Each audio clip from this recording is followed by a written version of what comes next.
Hi everyone. This recipe is for aloo chicken or chicken and potato stew. Gluten-free, easy, and spicy. Again, you can always adjust the spices according to your taste. And we can make it with meat, but this is specific to just chicken because it cooks faster, and the ingredients I'm using work better with the chicken.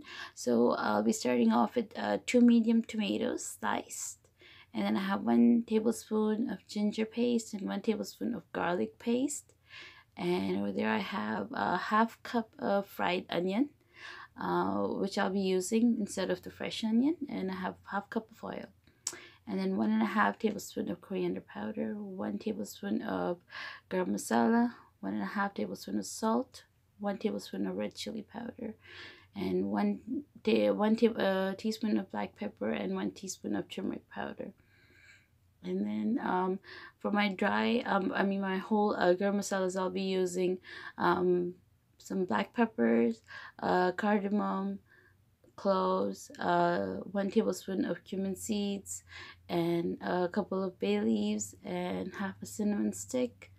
And I'll be dry roasting them for 2 to 3 minutes, and then I'm gonna go ahead and add half a cup of oil. If you want a list of these ingredients, I will add them to the description below the video. So there, I'm just going to again fry them for 2 to 3 minutes. It gives it a really good fragrance, and obviously the flavors are amazing if you just dry roast and then fry them for a bit before you add anything else to these spices. So I'm just gonna add the fried onion for literally 5 to 10 seconds because they're already cooked, and then I'm gonna right away go ahead and add the tomatoes, ginger, garlic, and the rest of the spices into the pot.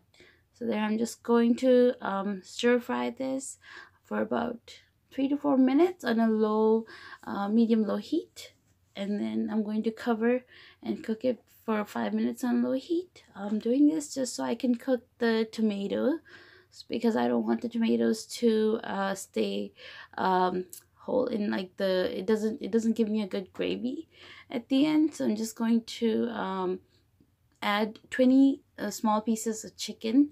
So I have a whole chicken cut up into 20 pieces there, but you can use if you want to use just the breast or just the legs and thighs, it's up to you. Just 20 pieces.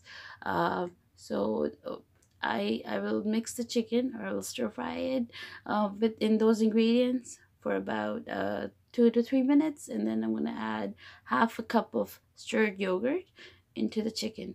So remember, I'm just going to do this really quickly at this point. I don't want to fully cook the chicken because I have to add the potatoes. So there I have 4 large potatoes cut up into 4 pieces each.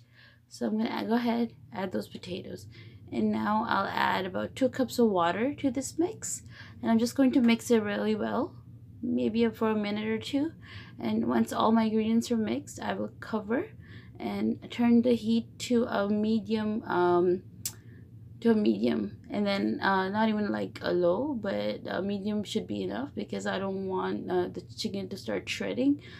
So there, after 20 minutes, I'm just going to check the potatoes, and they're done. So that means like this is done for me. The gravy is a very nice smooth gravy. As you can see, I'm just going to garnish it with some coriander, and it's done. Very quick, very easy, and it tastes great. It's definitely different than the regular chicken curry you would make. The potatoes adds more flavor to it. Thank you for watching. Subscribe to my channel.